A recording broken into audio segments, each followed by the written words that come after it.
Kita mulai bahwa hari ini kita akan mempelajari tentang fertilitas dan infertilitas. Ya, teman-teman semua pastinya sudah tahu untuk fertilitas dan infertilitas, bahwasanya dia berhubungan memang tentang kesuburan ya, kesuburan dan ketidaksuburan.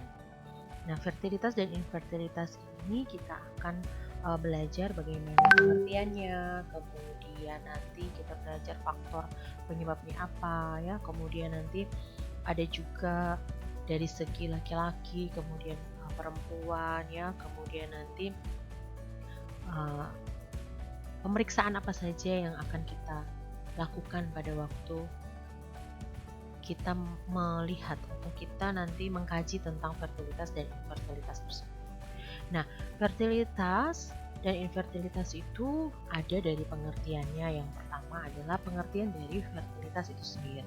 Nah, fertilitas itu merupakan hasil reproduksi nyata dari seseorang atau sekelompok wanita. Sedangkan kalau dalam bidang demografi di sini, fertilitas memiliki arti bahwa dia adalah sebuah istilah yang digunakan untuk menggambarkan jumlah anak yang benar-benar dilahirkan dalam keadaan hidup. Ya, jadi ada dua pengertian di sini fertilitas, yaitu tentang hasil reproduksi. Kemudian kalau dalam demografi, berapa anak yang dia dilahirkan secara hidup. Kemudian yang kedua, infertilitas. Nah, infertilitas di sini merupakan pengertian klinis mengenai infertilitas yang saya kutip dari WHO. Dia mengatakan bahwa infertilitas merupakan suatu permasalahan sistem reproduksi yang digambarkan dengan kegagalan untuk memperoleh kehamilan setelah 12 bulan atau lebih melakukan hubungan seksual minimal 2-3 kali seminggu secara teratur tanpa menggunakan alat kontrasepsi. Nah, infertilitas di sini nanti juga akan dibagi menjadi dua, infertilitas primer dan infertilitas sekunder. Nah, mungkin sebagai salah satu contoh bentuk infertilitas, saya berikan contoh kepada diri saya sendiri. Jadi saya juga termasuk infertil ya. Saya bisa termasuk infertil primer dan juga saya bisa masuk ke infertil sekunder. Kenapa? Kok saya itu bisa dua jenis masuk ke saya ya? Nah, coba kita lihat dulu perbedaan antara infertilitas primer dan infertilitas sekunder. Nah, menurut klasifikasinya, kalau primer itu adalah pasangan suami istri belum bisa dan belum pernah mempunyai anak sesudah 1 tahun berhubungan seksual sebanyak 2-3 kali dalam 1 minggunya tanpa memakai alat kontrasepsi dalam bentuk apapun. Nah, tadi saya sudah memberikan contoh saya secara pribadi ya. Saya termasuk infertilitas primer. Kenapa? Karena saya menikah contohnya di tahun 2008. Saya baru dikaruniai kehamilan itu tahun 2013. Kemudian anak pertama lahir di tahun 2014. Nah, kenapa bisa infertilitas primer? Karena ternyata sudah lebih dari 1 tahun saya juga belum memiliki anak.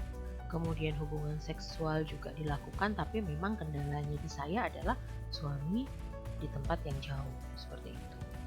Nah, kemudian infertilitas sekunder. Infertilitas sekunder di sini adalah pasangan suami istri sudah atau pernah. Jadi sudah atau pernah mempunyai anak. Bedanya kalau primer itu belum, tapi kalau sekunder itu sudah punya anak sebelumnya, tapi pada saat ini belum mampu mempunyai anak lagi sesudah 1 tahun berhubungan seksual sebanyak 2-3 kali dalam 1 minggunya tanpa memakai alat kontrasepsi atau metode kontrasepsi bentuk apapun. Nah, saya ceritakan. Jadi setelah saya melahirkan anak pertama di tahun 2014, ternyata saya itu sudah termasuk juga tahun 2015 itu saya hamil. Nah, setelah hamil saya terjadi keguguran. Nah, dari tahun 2015 sampai tahun 2020 berarti kan sudah 5 tahun nih. Dan saya tidak menggunakan alat kontrasepsi. Ya. tidak menggunakan alat kontrasepsi, dan akhirnya pada tahun 2021 kemarin saya juga hamil. Tapi ternyata juga tidak bertahan lama, kemudian terjadi abortus di Januari 2021 ini. Nah, berarti itu juga kan saya termasuk infertilitas sekunder juga. Sudah memiliki anak di 2014, tapi setelah itu saya mendapatkan lagi, tapi 5 tahun tidak mendapatkan. Jadi kan sudah lebih dari 1 tahun, kemudian baru dapat lagi, tapi sekarang abortus ya. Jadi kita untuk menilai apa sih yang dimaksud dengan infertilitas primer, sekunder, pembedaannya hanya kalau primer itu belum memiliki anak, tetapi tetap melakukan hubungan seksual ya tanpa kontrasepsi. Tetapi kalau infertilitas sekunder sudah memiliki anak, tetapi belum mendapatkan anak kembali lebih dari 1 tahun, kemudian seksualnya juga ada tanpa penggunaan alat kontrasepsi ya.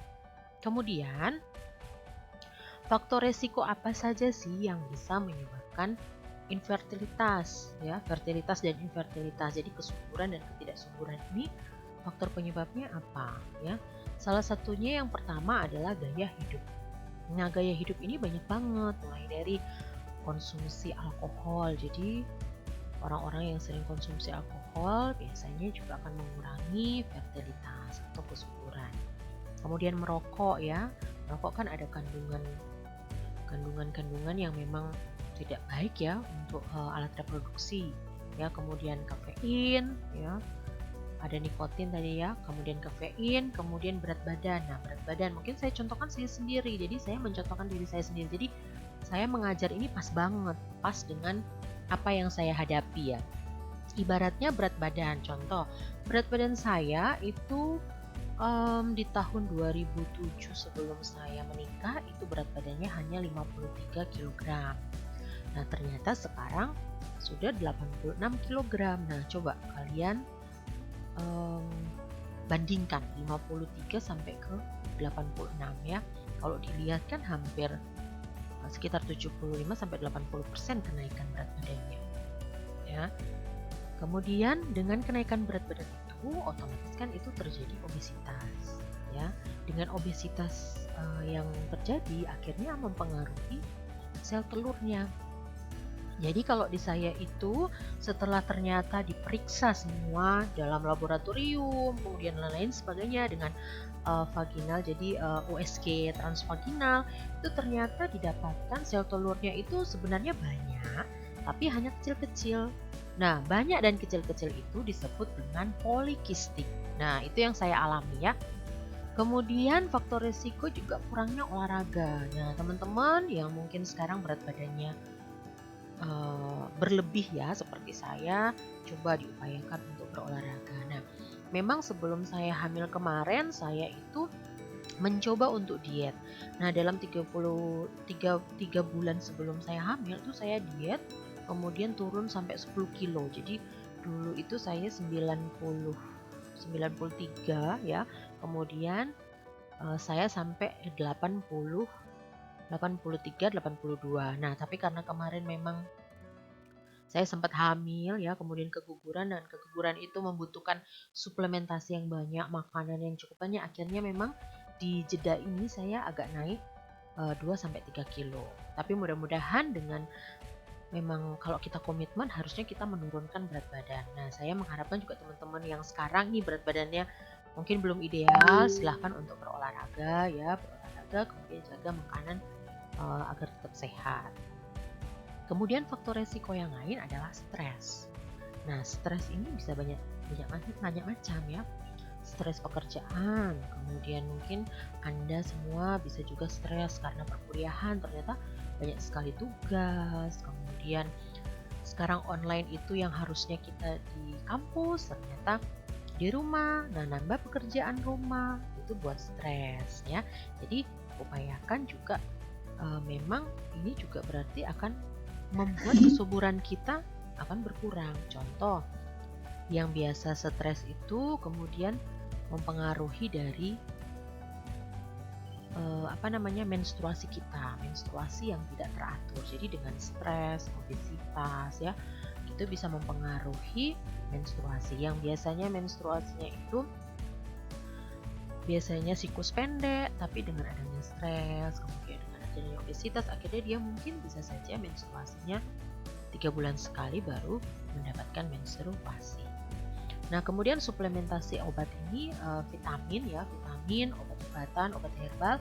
Nah, ini bisa saja lebih, bisa saja kurang. Jadi kalau kelebihan juga tidak bagus, kekurangan juga tidak bagus. Dan contohnya ada obat-obat herbal yang kemungkinan kita menggunakan untuk diet supaya kurus, supaya ini dan itu. Nah, kemungkinan itu juga mempengaruhi dari alat reproduksi kita sehingga kesuburannya itu pun tidak baik ya. Jadi kita pun menggunakan obat-obatan itu harus memang benar-benar kita lihat dengan baik ya. Apakah itu bagus ya, mempengaruhi alat reproduksi kita atau tidak. Kemudian faktor resiko pekerjaan. Jadi pekerjaan ini juga banyak. Jadi nanti saya akan memberikan contoh pekerjaan yang dari pihak laki-laki, kemudian dari pihak perempuan. Itu bagaimana pekerjaan yang bisa memperlihatkan kaitannya dengan kesuburan dari seseorang. Ya. Nah, di sini coba untuk laki-laki ya, di sini untuk kesuburan itu ada agent. Ini saya kutip dari sumber ya, dari jurnal. Di situ ada kesuburan laki-laki, kemudian nanti ada kesuburan perempuan.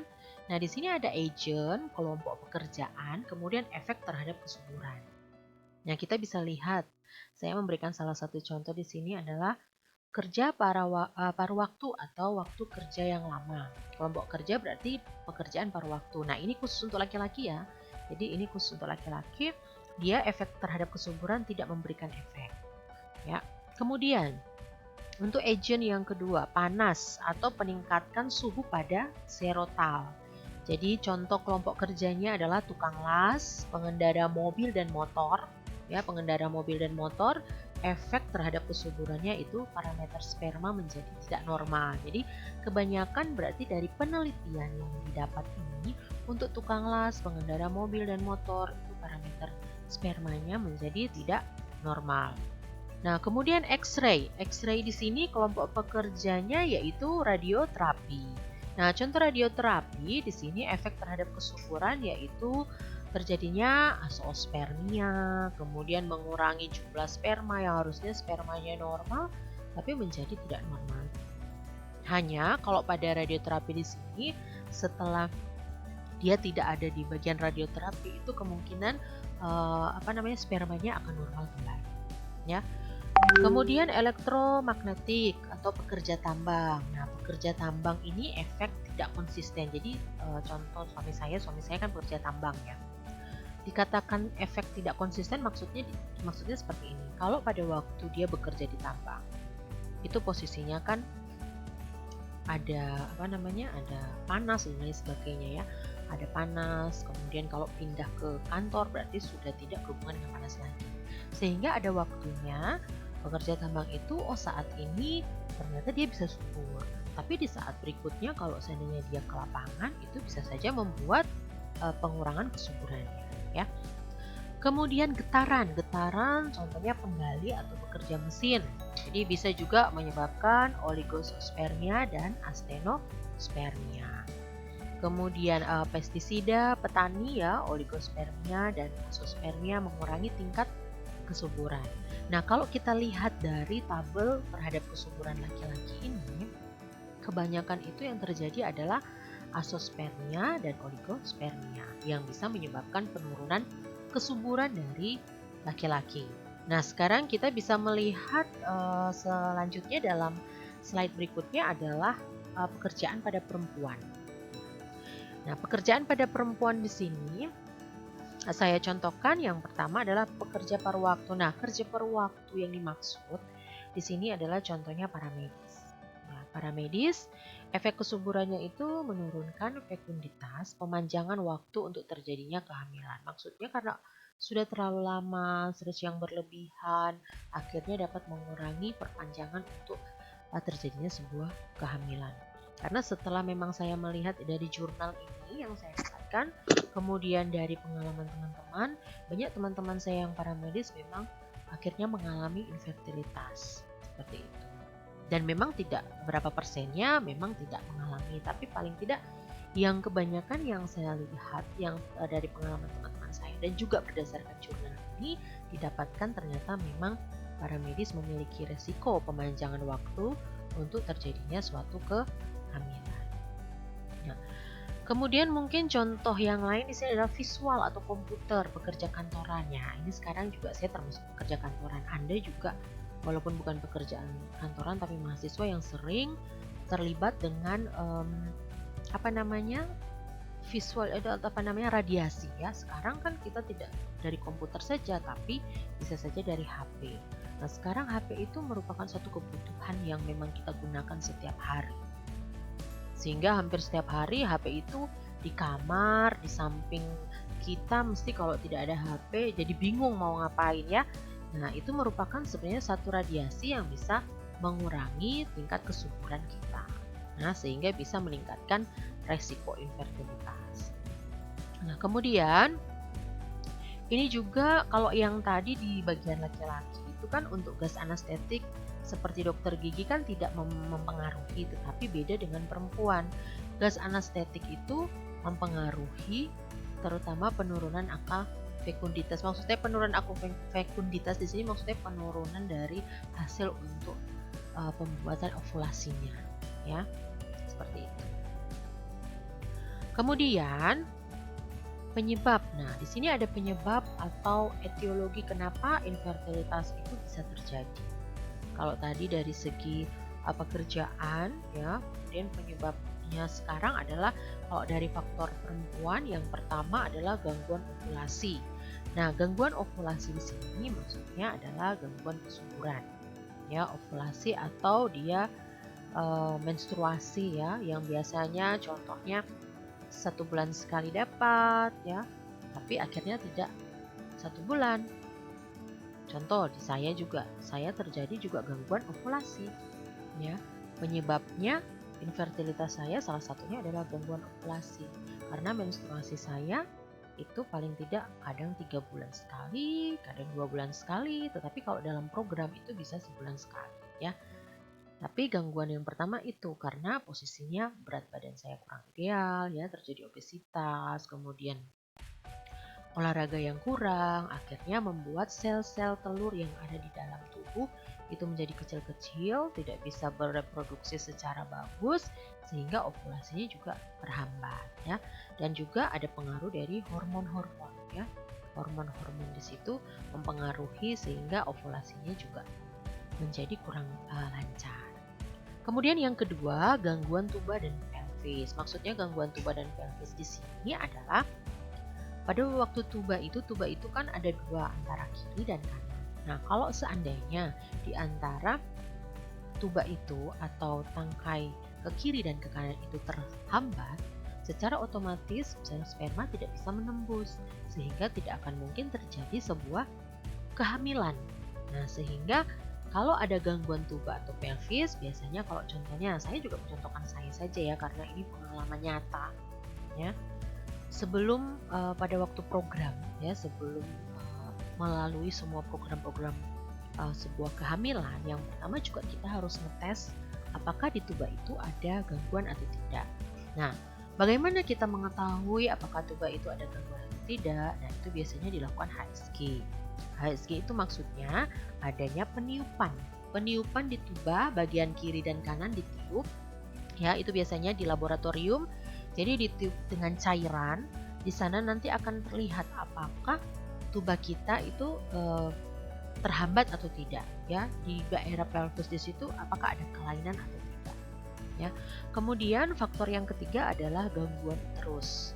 Termasuk apakah di situ ada mioma uteri, kemudian ada mioma submucosum, ada polip enggak di situ, polip endometrium, kemudian ada miomas, ada sindrom Asherman atau tidak. Jadi uterus pun itu mempengaruhi infertilitas. Jadi kalau teman-teman mungkin yang saudaranya ada miom, biasanya memang akan menghambat kesuburan dari perempuan tersebut.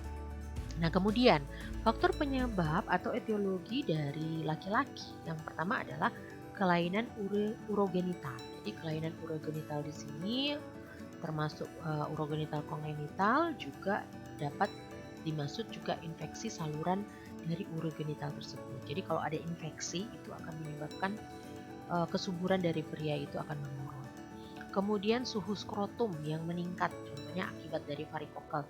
Nah, suhu skrotum yang meningkat kan bisa saja sopir ya, bisa di daerah yang suhunya yang panas yang bisa menyebabkan daerah skrotum itu menjadi suhu yang meningkat sehingga memang mengurangi kadar kesuburan dari seorang pria. Kemudian kelainan endokrin. Kemudian kelainan genetik. Jadi kalau genetik, endokrin itu kan endokrin sudah mempengaruhi hormon-hormon dan lain sebagainya. Kemudian kalau genetik juga, genetik berarti secara gen memang kesuburannya memang sudah berkurang sehingga memang walaupun mau diterapi memang harus dilihat dulu apakah genetiknya juga ada atau tidak ya. Kemudian faktor imunologi. Jadi imun dari seorang pria ini bagaimana? Apakah imunnya bagus atau tidak ya? Itu perlu juga dicek dari riwayat-riwayat, dari pengkajian-pengkajian kita sebagai seorang bidan untuk bisa mengetahui bagaimana proses dari fertilitas atau infertilitas dari pasien kita. Bagaimana data pengkajian kita untuk kita lihat, kemudian kita dapat mendiagnosis apakah memang pasien ini termasuk infertilitas. Apakah infertilitas primer atau infertilitas sekunder. Kemudian, diagnosa di sini itu yang sebelah kanan adalah diagnosa yang didapatkan pada seorang laki-laki, yang sebelah kiri adalah diagnosa yang didapatkan pada perempuan. Nah, diagnosa ini maksudnya diagnosa adalah diagnosa yang didapatkan pada seorang laki-laki ataupun seorang perempuan yang terjadi infertilitas atau penyebabnya apa sehingga didapatkan diagnosa seperti ini. Nah, kalau pada perempuan, faktor terbesar itu ada dua ya. Faktor ovulasi terdapat 40%, kemudian faktor tuba 40%, kemudian unexplained 10%, dan faktor yang lain adalah 10%. Jadi kalau dilihat, ternyata kasus-kasus infertilitas pada perempuan ini yang paling banyak adalah memang faktor ovulasi dan faktor tuba.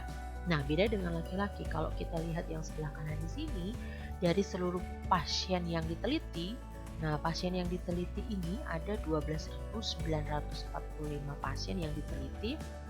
Kemudian di situ ternyata dari 12.945 pasien ini paling banyak infertilitas sekunder pada seorang laki-laki itu disebabkan dari penyebab yang tidak diketahui. Contohnya kelainan penurunan testis, varikokel, kemudian tumor testis dan lain-lain itu sekitar 42,6%.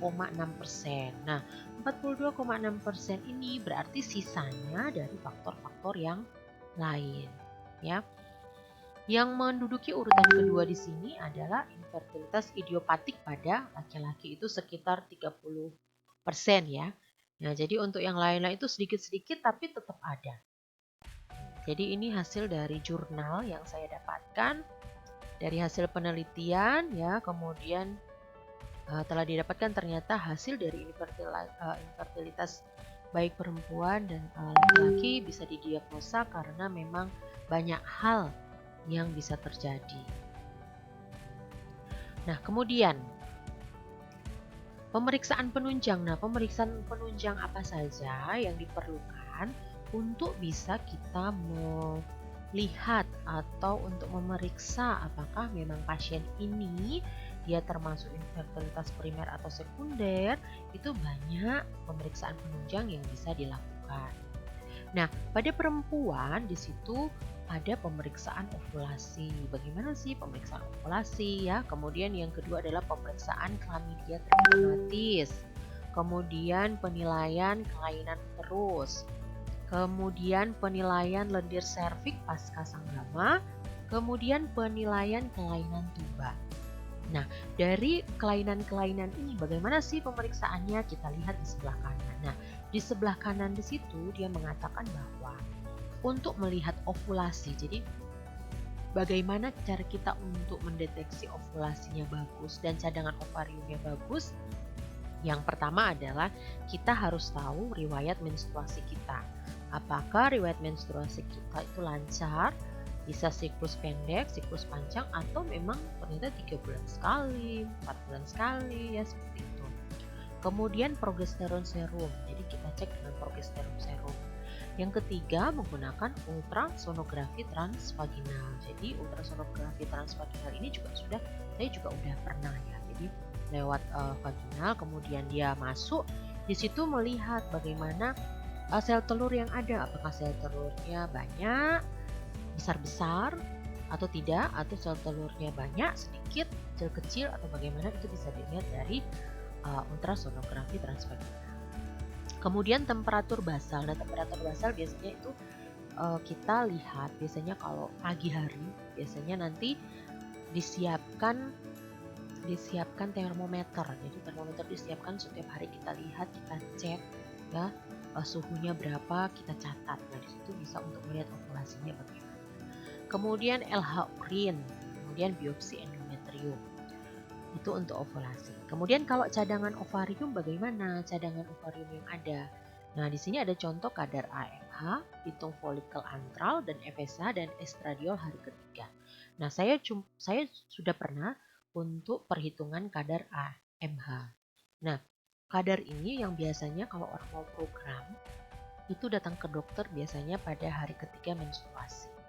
Nah, kalau pada hari ketiga menstruasi, otomatis di situ kan bisa untuk memberikan alternatif pengobatan tablet kesuburan. Jadi ada terapi hormon di situ. Tetapi kalau kita datang ke dokter itu ternyata sudah 10 hari, 11 hari, itu biasanya nanti kita diperiksa dulu apakah cadangan ovarium kita pada waktu kemarin menstruasi itu memang cadangan untuk ovariumnya itu bagus atau tidak, normal atau tidak ya. Kemudian saya pernah dicek, ternyata kadar AMH saya tidak cukup, sehingga memang walaupun saya melakukan hubungan suami istri itu tidak akan menghasilkan suatu kehamilan seperti itu ya. Kemudian metode yang digunakan ya itu tadi HSG saya sudah menyampaikan. Jadi di situ nanti akan melihat bagian dalam atau bagian terus ya, bagaimana ada kelainan atau tidak, bagian tubanya seperti apa ya, itu menggunakan HSG. Kemudian USG transvaginal juga ya. USG transvaginal itu ya bisa ovulasinya, bisa sel telurnya, kemudian bisa daerah-daerah tertentu yang memang akan kita cek. Kemudian CIS atau PPV dan NPV-nya tinggi, mendeteksi apakah ada patologi pada intrakavum uteri, jadi di dalam ya, di dalam kavum uterinya. Kemudian histeroskopi di sini biasanya seperti pembedahan ya, sehingga dia memang metode definitif invasif. Jadi belum tentu semua orang yang infertil itu langsung ke histeroskopi, tidak.